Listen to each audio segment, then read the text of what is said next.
It was devastating. That was like, it took me back to when I was bullied in the schoolyard and wasn't good enough. You know, I thought that this person kept coming at me for months, and it was under a false identity, and I was completely cleared, obviously, but I was ready to give it up completely. I was like, I felt like a fraud, a failure. I'm not good enough, not worthy. Like, I felt disgusting. Like, I was so traumatized. It was devastating for me because all I wanted to do was help people, and how could this person be saying these things? But it was a turning point because I decided that I was going to see this through a different lens. I was like, I deserve to be here. I'm helping and serving from heart, not ego. And all I want to do is make a difference. Welcome to Limitless, Unlocking Your True Potential. I'm your host, Fiona Walsh, here to guide you on a journey of transformation and emotional freedom. Each week, we'll dive into the stories of change makers, cycle breakers, and experts in personal development, emotional wellness, and healing. Together, we'll uncover what holds us back and discover the tools to step boldly into a life of purpose and possibility. If this episode resonates with you, please be sure to subscribe, leave a review, and share it with a friend. Let's amplify these stories and create a ripple effect of impact. Your limitless life starts now. Welcome to Limitless. Today, I'm joined by Louise Siwicki, a fertility coach, speaker, change maker, and educator who supports women through the emotional, physical, and energetic journey of trying to conceive. Lou's work is grounded in science and lived experience. After being diagnosed with chronic fatigue, adrenal burnout, which I know a little bit about too, celiac disease, and depression during her own fertility journey, she was told by her specialist to take 6 months off and go and heal her mind and body. That moment changed everything and became the starting point of a much deeper healing journey and the work that she does today with her clients. Lou supports women to step out of stress, control, and perfectionism and into emotional safety, nervous system regulation, and deeper trust in themselves and their bodies.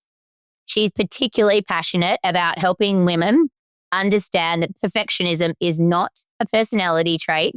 Yes, it is a stress response, and that life can feel so much better when we actually feel safe in our body every single day.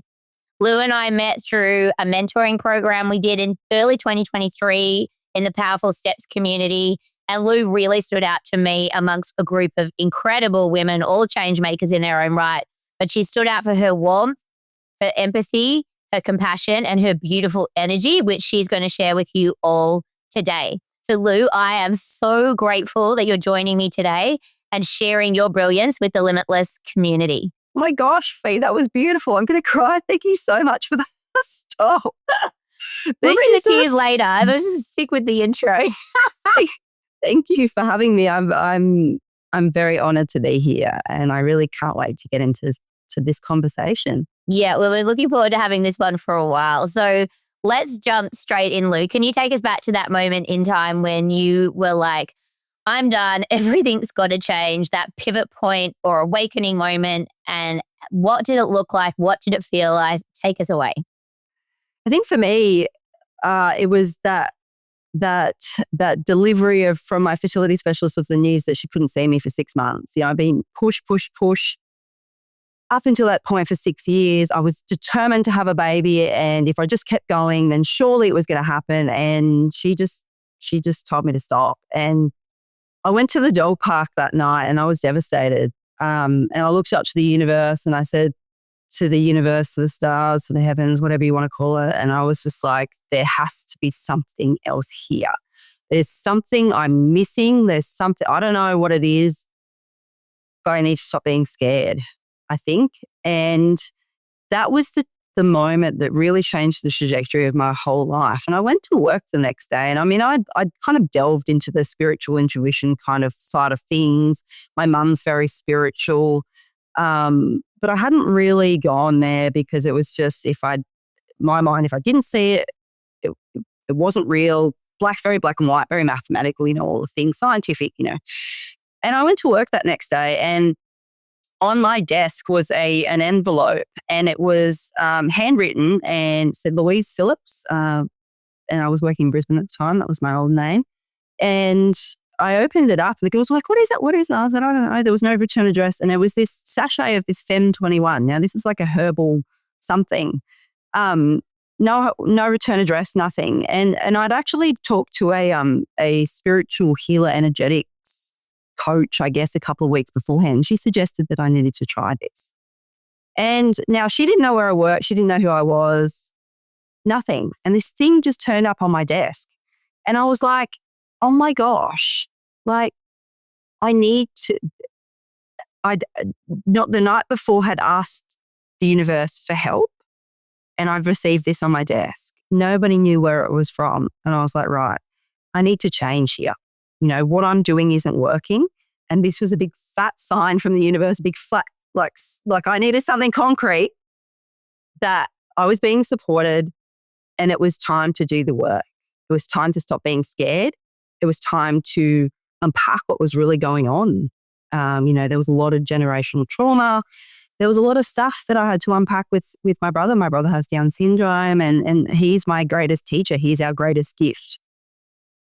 But there is so much emotion and so much grief and so many things to unpack around that, especially growing up. And so I had to go there, and I allowed myself to go there. I spent 6 months healing my mind and my body. Got married to my now husband, which was really exciting. I started to get back to who I was and do all the things.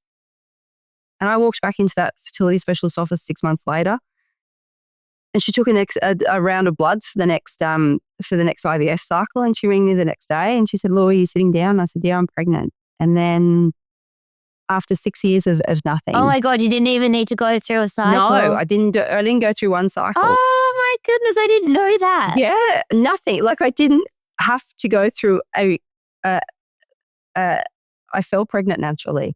And I was like, you know what? Just a light bulb moment here. There is something to this mind-body connection here. And if I can do it, although every story is different, every journey is different, then I can help others. Oh my God, that is so powerful. Can you take me back just before she told you, like, go take a break? And can you sort of explain what your inner world actually looked and felt like? Like, what was the voice for saying in your head? How did you feel in your body? What emotions were like most prominent for you? I know you said scared, so there's a lot of fear and stuff, but what was going on in your inner world? I was paralyzed with fear that it was never going to happen. I was never going to become a mum. It was all consuming. And as a result, I was leaning into the need to control. So I was needing to know everything. How is this going to work out? And that was flowing into my relationships. That was flowing into my workspace. This was flowing into every part, the perfectionism side of things as well. Everything had to be perfect. My body had to be in optimal health. I was focusing so much on the physical side of things, the nutrition, am I getting the right amount of exercise? I don't want to do 35 minutes and I don't want to do 29 minutes. It has to be 30 minutes because the doctor said 30, the things, did I put a little bit of sugar in my mouth and I'm meant to be sugar free, or, like all of the things.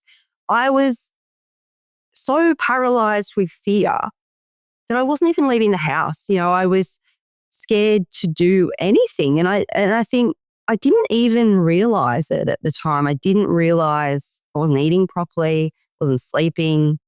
I couldn't socialize. I was showing up for work, but as a shell of my former self.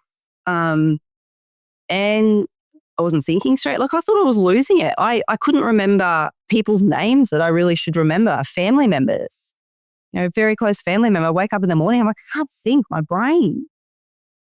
Like my cognitive ability had just, I actually thought I was stupid at some point. Like I actually thought that something was wrong with my brain. Yeah. It's really interesting because after I had the twins and, you do the best you can. But I remember we went on a trip to Whistler. Maybe they were thinking they may be 18. No, they were older than that, maybe 2.5. And I could remember, those punch in door codes, like you've got to remember 6 digits. I actually could remember the 6 digits. And I remember saying to my other half, oh my God, my memory's come back, which is like, Yeah. I did an accounting and finance degree. Like I could remember, as much as I'm a people person, I can do numbers. I'm not like, it's not a foreign world for me, but I literally couldn't remember 6 numbers. It was, and I thought that my brain, that was just how I was going to be. But it was because I was so exhausted and depleted and burnt out and like all the things that you're saying as well, paralyzed in my brain and overthinking everything. So no mental space left. No, and you just can't, you're out of this prefrontal cortex where everything, all the clear thinking decisions before, you're out of it. So you don't, it's insane. And I think when you're in it, you don't realize, because we normalize stress. We normalize living in this chronic stress response. We're always busy. We're always stressed. We're always anxious. We're always living on the edge because that's how society now works, isn't it? We don't actually realize how deep we are in it until we're out the other side. And I can't actually even believe that I allowed myself to get to that point or didn't realize the point that I was at. Yeah. And I don't know about you, but for me, it was a slow build. So you sort of like your body stabilizes in each level of stress and you normalize a new baseline, but you're actually just stacking stress level upon stress level. And then you've normalized up here, which is like, it gets quite dangerous. And I remember being in a seminar when I worked at a big commercial law firm in Melbourne in my 20s, and they had some organizational psychologists talking to the lawyers about depression and stress and all the things because there's such a high rate of, serious depression in the legal industry. And they explained that concept. And I remember sitting there and it resonated so deeply with me. And I had like fast forward 10 years and that was me, you know what I mean? Like, and I hadn't realized because I'd heard it and it really, certain things stay with you and it's random. I don't remember anything from that talk, but I remembered that. And then when I realized my burnout, I was like, oh my God, that's me. I'm the thing that stood out to me when I was 25. It's hitting me now at like, late 30s, bonkers. And it's crazy. And that's, I think that's why it's so important to openly discuss, what are understanding the body, the mind-body connection. What are our first stress responders? Like for me, it's I get really tight tendons and before I kind of just wouldn't even acknowledge that. And then it would manifest in the physical body as a sore back. And then all of a sudden it's a tight neck. And then all of a sudden you're just living in some form of physical illness. But now I know that when my tendons are tight and my hips get a bit tight, I'm like, even though I mentally feel okay, I'm like, something is going on at the unconscious level that I need to shift or that's building up. So I now know that I have the tools to be able to help move that before it gets to the point where I'm like paralyzed, can't move, world shutting down. Yeah. And they say that we store a lot of unpressed emotions in our hips. So is that usually what's getting stuck for you? Yeah, hips. As I said, it starts off kind of in the tendons and then I get really sore hips and I'm like, oh, there's been a lot of stuff happening lately. I've been going through this, I don't know, it's the 10-year mark since we started kind of on this infertility journey, I guess you could say. So I think there's this full circle thing happening at the moment for me. A lot of stuff has been because I just didn't have a lot of time to process a lot of the trauma that was involved in that back then. So it's been coming up again for me now, and which is what I've allowed myself to start to process again. But yeah, sore hips. And I'm like, okay, well, I've got sore hips now. So then I started to understand, well, what's going on? So then I was like, well, who do I need to talk to?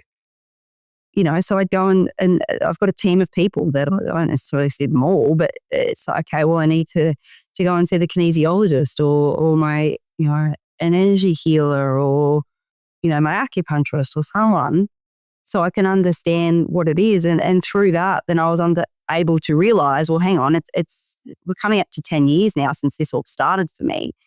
And it's coming up, anything I didn't feel safe enough processing back then, it's coming up now, baby.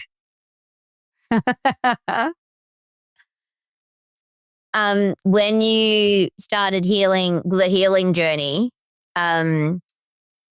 did you at that point in time, did you have a team like you're talking about, that you have the support people that you can pull on now? Or were you a bit of a lone wolf, just like doing your best, trying to get pregnant on your own? In the beginning, I was just doing it myself, because that's what we do. Like, we're strong, independent women, head down, bum up, let's get this done. Yeah. And like a lot of the women that I work with, they have worked really hard. They've set their minds to something. They're very capable people. We are all and I'm just going to get it done myself and so I was, and then it kind of got into it, and I was like, well, hang on, this isn't working, but I can't fail. Like, I can't fail at this. So I have to just keep going. Surely if I keep going, it looks, there was on paper, there was nothing, there was no reason in inverted, but it wasn't working. And I wasn't listening to my intuition. I wasn't listening to the whispers of the body. And I wasn't listening at all, because I was just so caught up in doing it myself, being strong, because everyone was like, oh, you were so strong. Like, I was identifying as this person who was really good at IVF, really good at doing all and keeping it all together. When on the inside, I was falling apart, and I didn't allow myself. I don't even know what it was. What is it? I didn't feel worthy enough, I guess, to ask for help, because if I did, then I feel like I was a failure. Yeah, and one of the key themes that came out of season 1 of Limitless was, when we are performative, or we're pleasing or perfecting, which is like a lot of people's operating mode, it can be really hard to let that go. Yeah. And just surrender. And I think you're right. I mean, my whole life, I told myself stories. I had a certain belief system, not necessarily a lot of mine, but I'd taken it on as other people's. And I had to relearn. It forced, my fertility specialist essentially forced me to stop and surrender. I mean, I did it, and I was obviously ready, and it was the universal timing. She was just the conduit for it. I could have gone and found another fertility specialist, which a lot of people would have done. But it is very hard to change the way that you've been living your whole entire life, to allow the thought of maybe if this way isn't serving me, is there another way I could look at? Or maybe there's another way that might work for me. I kind of think it sounds very final. I'm going to change completely how I've been thinking my whole life. That seems really hard, and it is, obviously.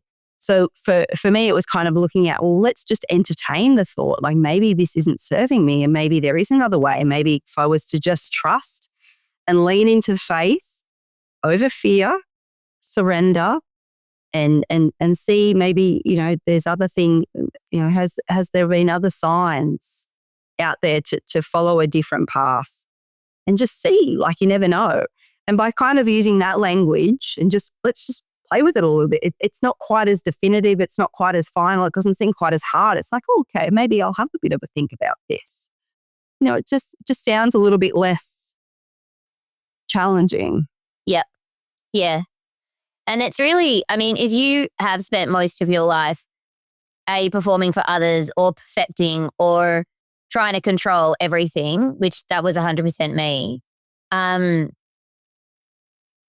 it's really debilitating when you realize you actually have no control over whether or not you fall pregnant.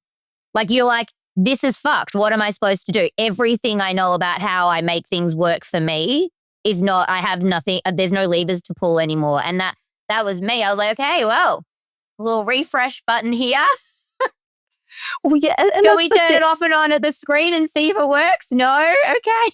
And then it's like, you do have to change. Like I got cracked open in terms of like, I then did like a natural, what do you call it? Prenatal program for my first one when I was actually pregnant, because I'd already been cracked open because I was like, oh my God, all the systems and processes and things I've thought about up until now, they didn't actually work. Like there's a lot of magic in falling pregnant. And I know that sounds like a little woo, like, because the science is all there, but there's an art and science to it, because there is an art and science to everything in life. And I was on camp science. And I think that becoming a mum cracked open the art side to me, where the magic, I think, is, or when the two come together, I guess, is when the magic happens. And that's it. We get so caught up in the science. You know what? Someone said to me, do you realize you actually have to have sex to make a baby? I was like, what?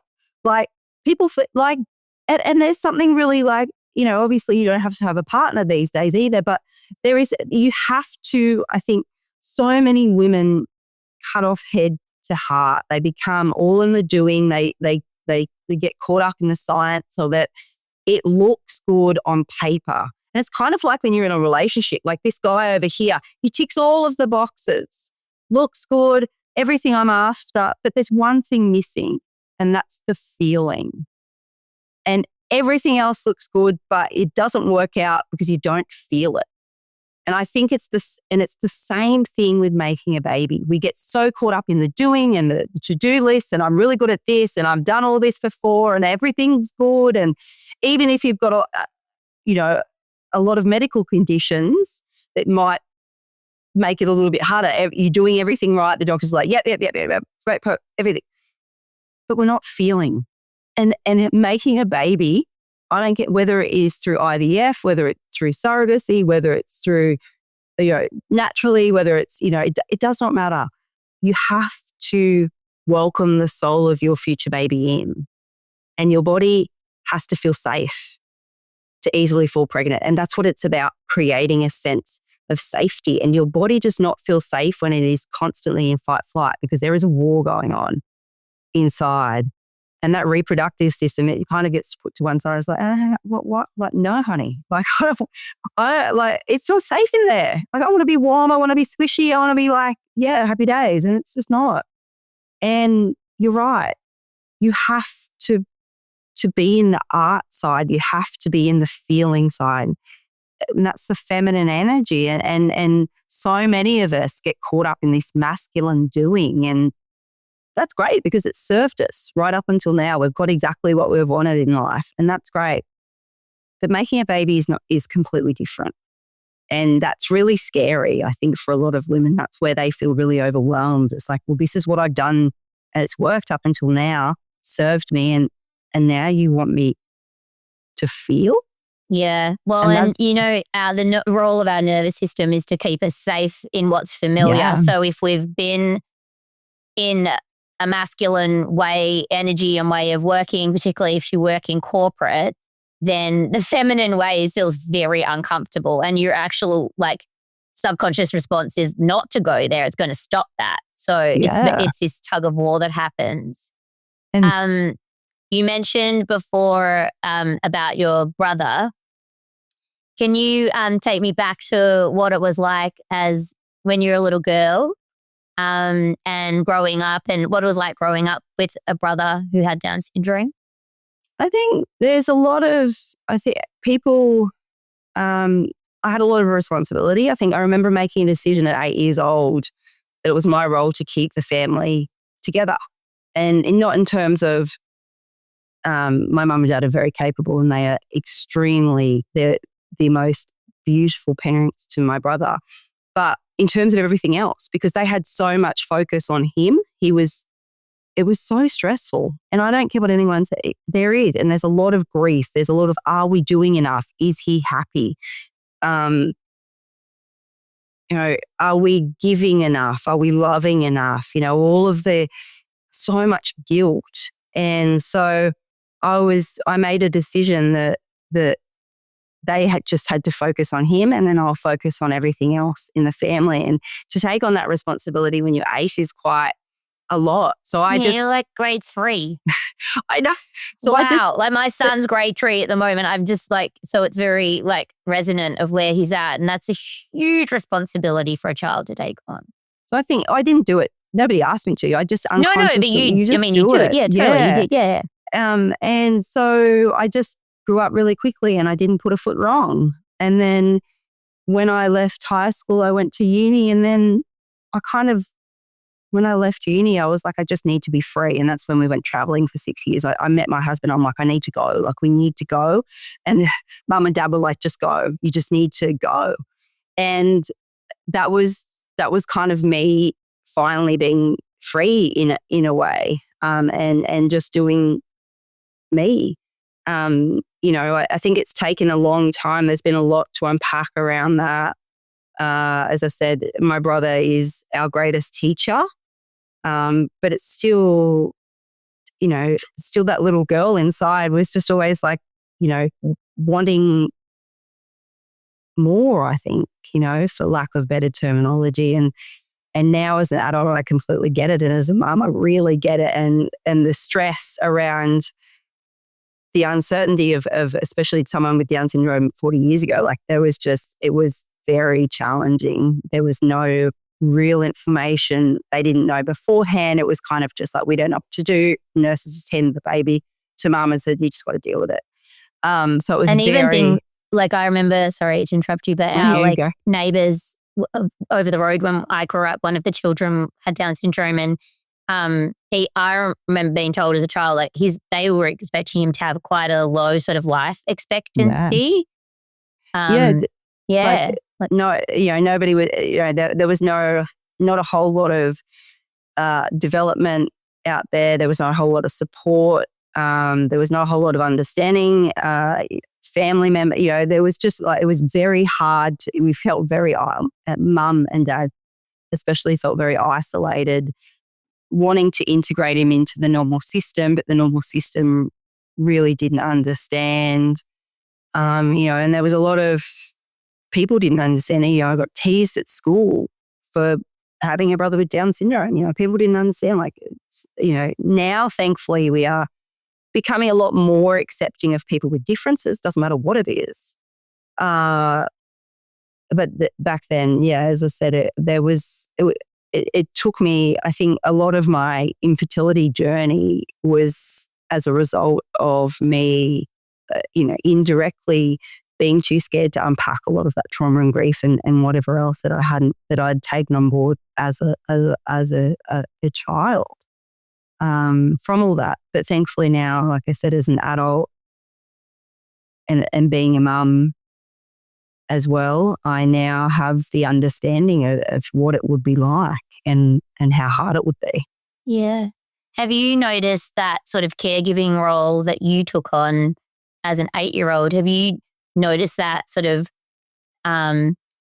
shaping different chapters of your life and that role popping up in adulthood, maybe in your business or different relationships?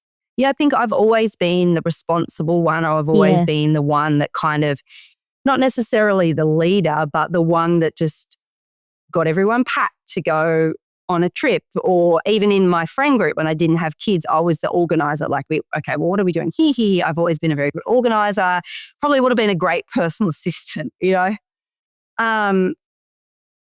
I was the one that when we've been out drinking all night, got my husband up to make, you've got to get up at 6 o'clock because you've got to be at work at 7. So so I'd been made do all the timelines right, the things that you do. So that I think my role has always unconsciously played out in that way. I've always been the organizer, the person that keeps everyone together and make sure we're all safe. Even when we're traveling, where is we head count? Even when we're night out, we've got everyone. Like, this is where we've got to be. This is the address. That's me. Love it. Yeah, love it. So good. I know you said your brother's your greatest teacher. I always say that my children are my greatest teachers as well. And part of the reparenting, part of parenting, which I did not know I was signing up for when I was having kids, has been a big one for me. So, reparenting is when you're breaking cycles or ways of interacting with your kids so that they don't repeat the ways that you maybe have had wounding or things that didn't work out for you in the past. So you're sort of learning a new way of being whilst modeling that for your kids. So it's messy as hell and imperfect. But if you want to change things in your generation for your children and break cycles, it's the only way to do it, unfortunately. So there's no perfection in it whatsoever. How's that in your life? I know you've got 3 young kids just like me. How's the reparenting journey been for you? It's been very messy. But thankfully I'm very aware of what it is that I want to not pass on to my kids, the cycle that I want to break. So I'm very consciously aware of that. It doesn't mean I'm perfect in any way, shape or form. But for me, it's about, I really want my kids to be kids for as long as possible because I wasn't. So I want them to just just not have the responsibility, not care, like I'm very consciously aware of not at this point in time giving them, well, obviously responsibility to their level, but not over and above, letting them be kids, going and watching them play footy and going and going to their school things and just letting them play and do all the things minus the adult responsibility level. Just keeping everything calm, as calm. I mean, I'm not going to lie. Like, yeah. And you got a new puppy as well. So that's the way. But I don't want my household, when they grow up, I guess I'm going to go back to feeling, I want them to remember a household that was filled with laughter and fun and that feeling of happiness. And obviously there's going to be ups and downs. But for me, I'm like, well, what's the feeling that I want to create? Because sometimes you don't remember memories, but they'll remember how they felt growing up. So because I remember how I felt, which is I was stressed. I don't want them to feel stressed. So my reparenting is, okay, well, I want them to feel calm and happy and loved and safe.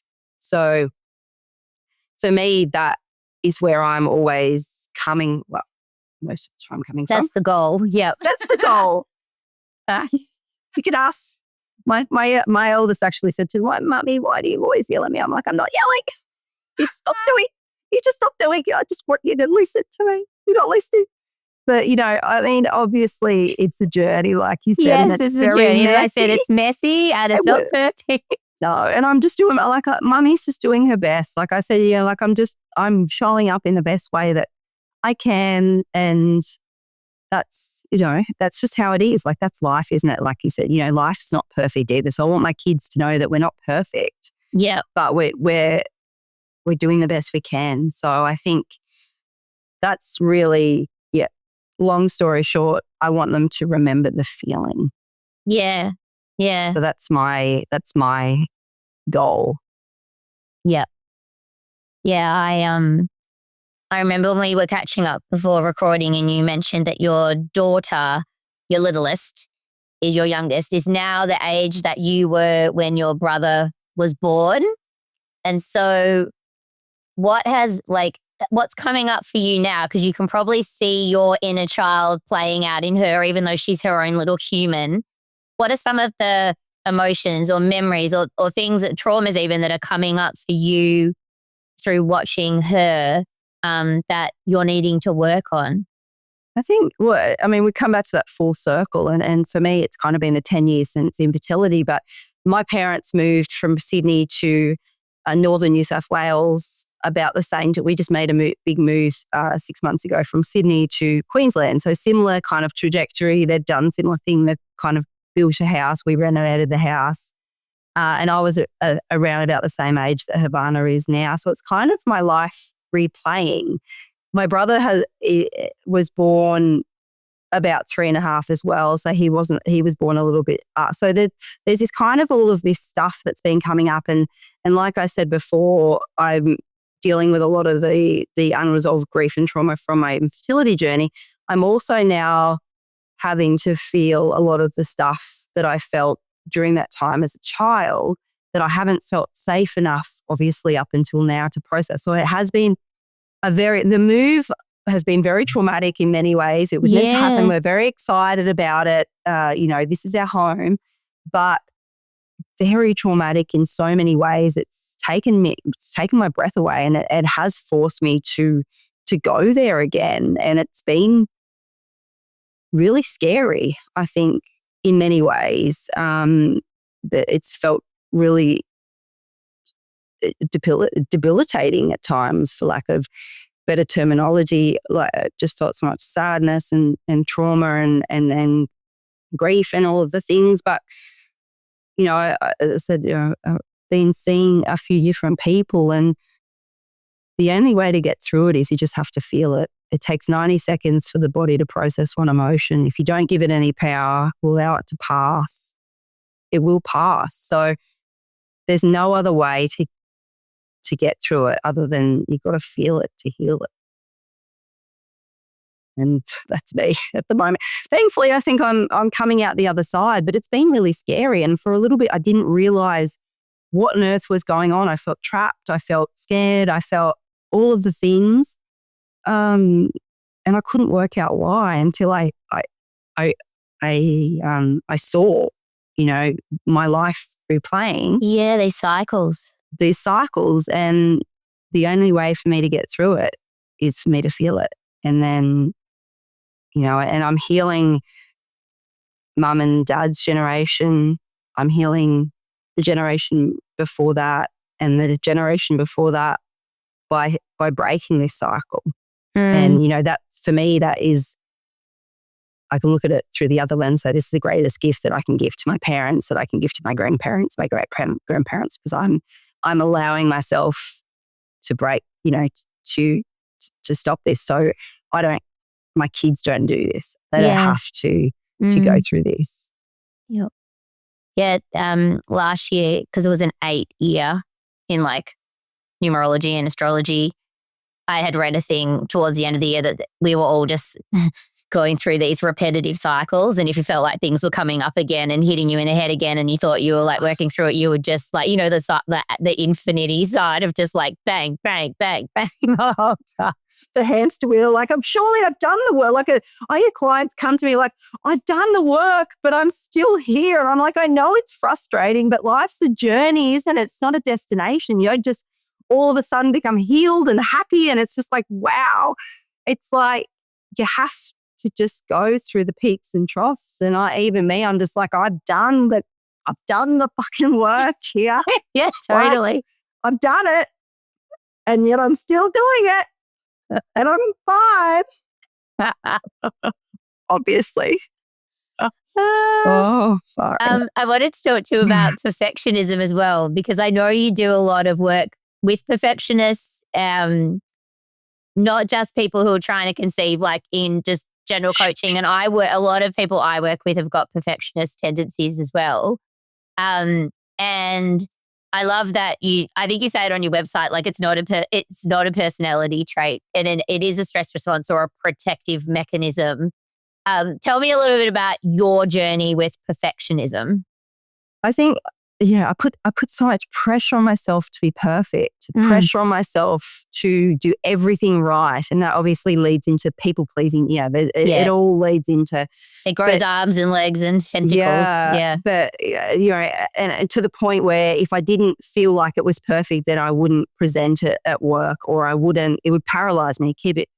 I wouldn't buy the property if I didn't think everything was perfect. I mean, obviously when you're buying a house, you're not going to tick all the boxes. You're just going to go with your gut instinct. And it's just, but if it didn't look, it's not exactly in the right placing on the street, I can't buy it. No, even though everything else is telling me to go for it, I just didn't listen.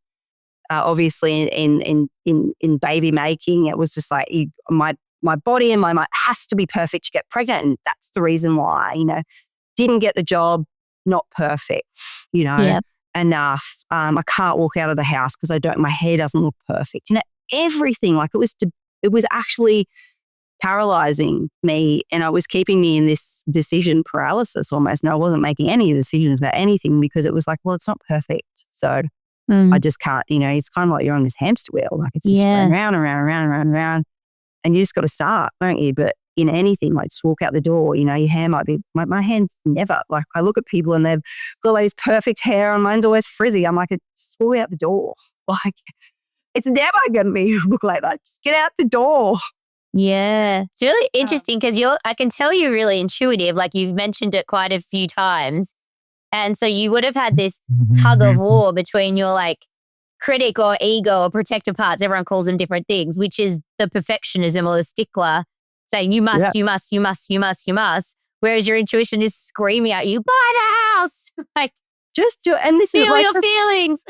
Well, that's it. And like for me, it had to be like a big slap in the face in the beginning was like this envelope on my desk. Like this is very concrete. You cannot ignore this one. This. Yeah. Correct. And I listen.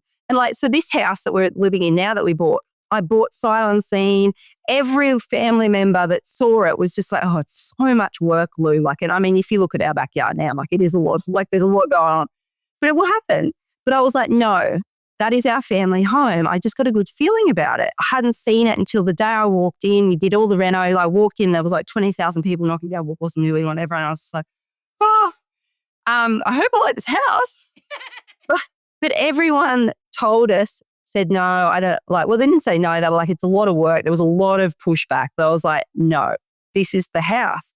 And thank gosh I listened to my intuition because we're going to be really happy here. Once we get it, we are really happy here. Yes, it's been a lot of work, but it was the place we were meant to be because I now trust my intuition. 7 years ago, we'd been, no, it's too much. No. We'd still be in Sydney, probably decision paralysis, moving around, doing whatever. Oh, we've got to move up the goal. It's just, and then we would have been really unhappy down there. We would have missed out on, 10 different houses that were meant to be ours because I would have just been like, no, there's something wrong with it. The toilet seats need replacing. The stuff that we come up with, which is just replace the toilet seat. It costs like $20. But all of the things we come up in our mind to keep us safe, to keep us in that ego, well, it's safe here. This is what even though it's not serving you, I'm going to keep you safe. Yep. And how's that transpired into doing your own business and being an entrepreneur? Because I know I'm only a couple of years in, but in the first 12 months in particular, I really had to come face to face with my perfectionism because it will break you if you're trying to set up your own business because you will get nothing off the ground. And you'll never put anything out there. You'll never show up on social media. For God forbid, you might say the wrong thing or look the wrong way or not say the perfect words. Whereas, you know what I mean? And then it's just, I don't know. My journey was the perfectionism was one of the big, big hurdles that I had to overcome early on. But yeah, love to hear how that's transpired in your entrepreneurial journey too. Same thing. The first, there's many times where I've got decision paralysis about things or don't feel like I'm good enough to show up in a certain way, especially when I'm changing or diverting in the business or trying to, do something different or up level, up skill or something like that. Rocking in the corner. I can do this. I truly believe it's okay. And then I'm like, gosh, I feel like, just gonna, it's just easier just to start, all of the things, I'm just like, but I've got to just show up because I'm in too deep now and I just have to, I've got no other option but to show up because I have such a passion and a purpose. And I think that was my only drive in the beginning because if I didn't have that, I would have quit like so many people. But my determination, which sometimes can be destructive, is also the thing that kept me going and still does. And still I'm crying in the corner some nights just going, I can't do this. I'm stupid. Everyone's going to think that I'm a failure or I'm not good enough or I'm not smart enough or how. I'm going to get found out. I'm going to get found out. They're going to think, why is she, who is she to think that she can do this?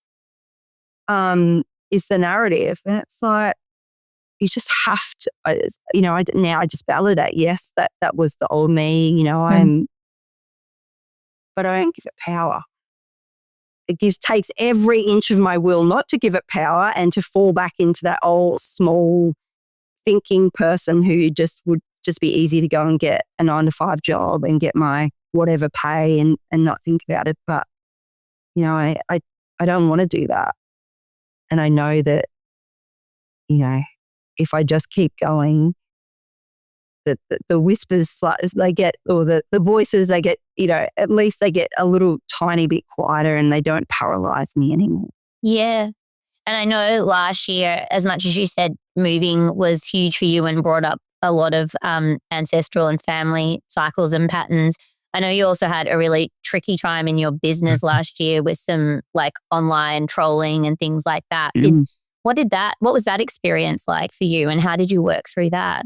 It was devastating. That was like, it took me back to when I was bullied in the schoolyard and wasn't good enough. You know, I thought that this person kept coming at me for months, and it was under a false identity, and, you know, I was completely cleared, obviously, but I was ready to give it up completely. I was like, I felt like a fraud, a failure. I'm not good enough, not worthy. Like, I felt disgusting. Like, I was so traumatized by it. It was devastating for me, because all I wanted to do was help people, and how could this person be saying these things? But it was a turning point, because I decided that it took I was going to see this through a different lens. You know, I was like, I deserve to be here. You know, I'm helping and serving from heart, not ego, and all I want to do is make a difference. And how I'm not going to let this person disempower me. I'm not going to give this person power.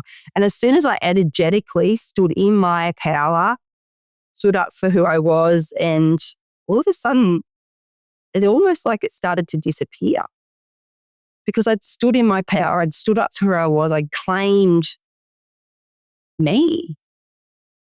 And when you're in it for the right reasons, like, no one can, if we don't let them hurt us, they can't hurt us.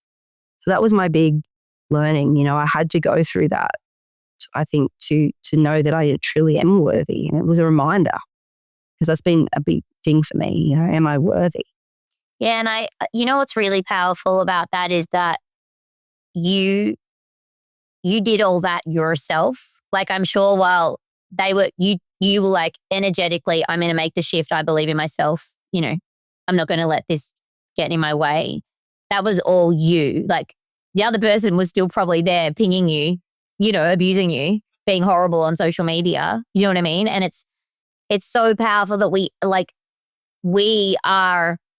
have so much responsibility and ability to look after ourselves and to change the trajectory of our lives. Even when, I mean, I feel like you just get, if people talk about the universe, you know, we get close to something and then you're like, no, it's going to give you one more test. I feel like the universe gives you the really, really tricky, like the you know, it's like, come on, give Lou just an easy test next time. But you get through them, which is why you're such an incredible and inspirational powerhouse. No, you do. Look at you. You're on the other side of it, which is so inspiring, because yes, we all get, you know, we will get knocked down and we will hit these rock bottoms, but it's how we like come out and rise again is when you really shine and when you're really powerful. So like, and you did that all yourself, which is like so awesome. Stop it. She's blushing. Thank you. She's blushing.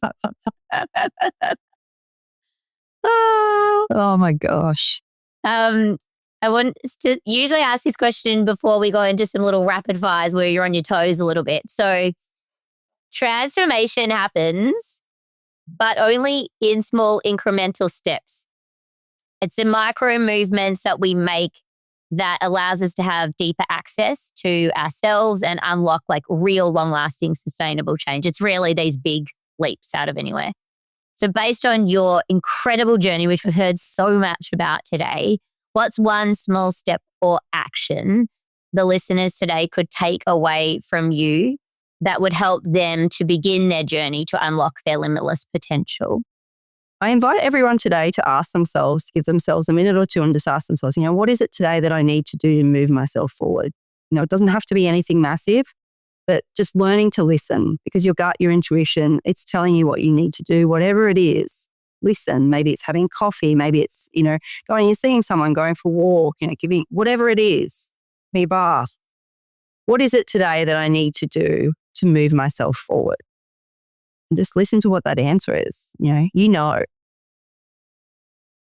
and if it doesn't come in, drop in, get out a pen and paper and write it down a few times and keep writing it over and over again until the words change, because eventually your actual pen will take over and it sounds bonkers, but it actually works as well. Yeah. And like, obviously it's practice makes perfect, doesn't it? Like you're not going to be, just give yourself the space. You're right. If it doesn't drop in today, do it tomorrow. But the more you do it, the better you get at it. And then by the end of the week, guarantee that you'll have the answers you need. Yeah. That's so beautiful. What's one thing you're deeply grateful for right now? I think I'm so deeply grateful for this journey that I've been on.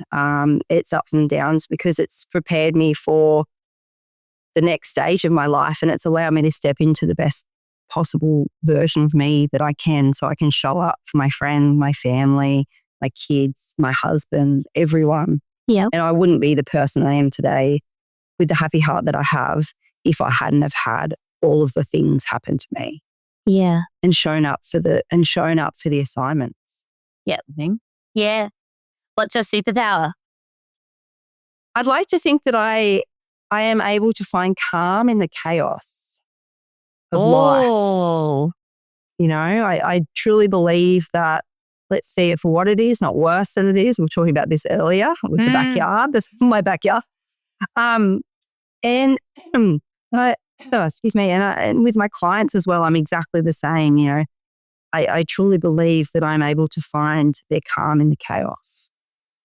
Yeah. And I remember when we were on that group program together a couple of years back, and like you had a toddler, or like infants, almost toddler age. And at times she was like sitting on your lap and and I was like watching you going, oh my God, I'm like so happy I'm past those days.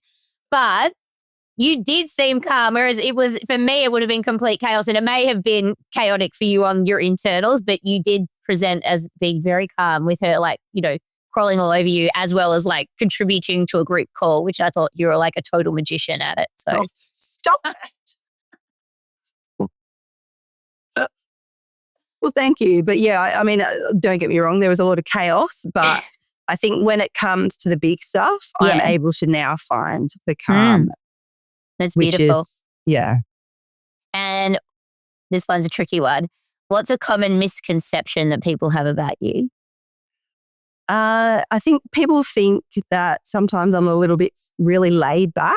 A lot of my friends, in the beginning, it's just, she's from Byron. She's really laid back. Like, she's so super cash.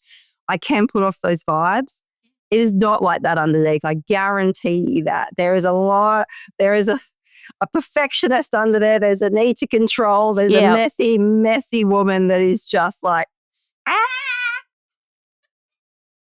on the other, I'm like, it's fine. It's like, to go to the beach and have fun and all the things. But yeah, I think that's been my big learning, is how to control the inside here, so I can find a little bit more of that laid back. Yeah. Internally and externally. Yeah. Without controlling, like gripping.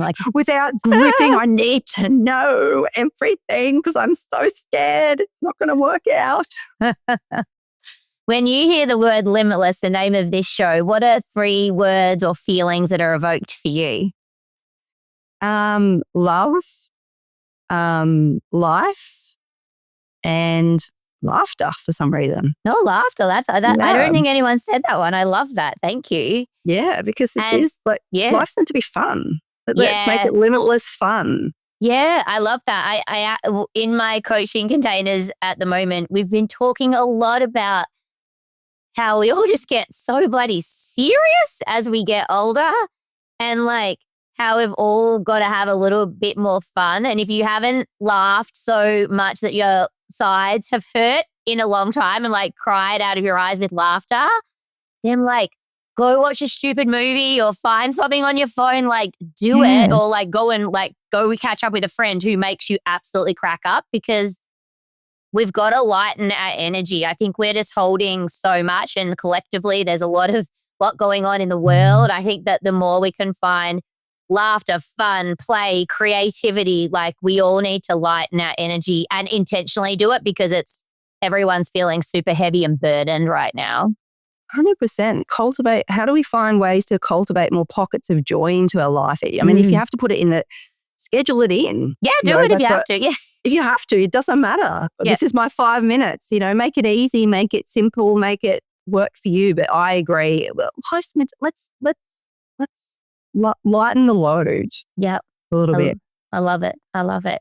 And when you're having a bit of a funky day, or your mood's a bit down, what's a song that you like to put on to lift your vibration?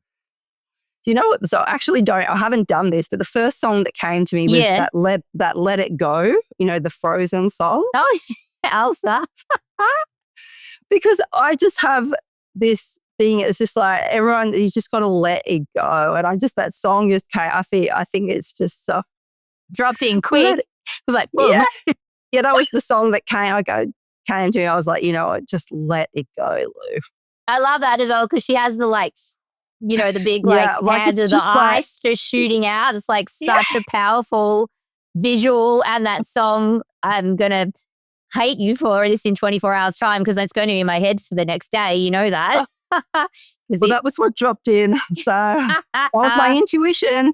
It was. I saw that ping. It came in very fast. So, well, Lou, I want to thank you from the bottom of my heart for coming on today.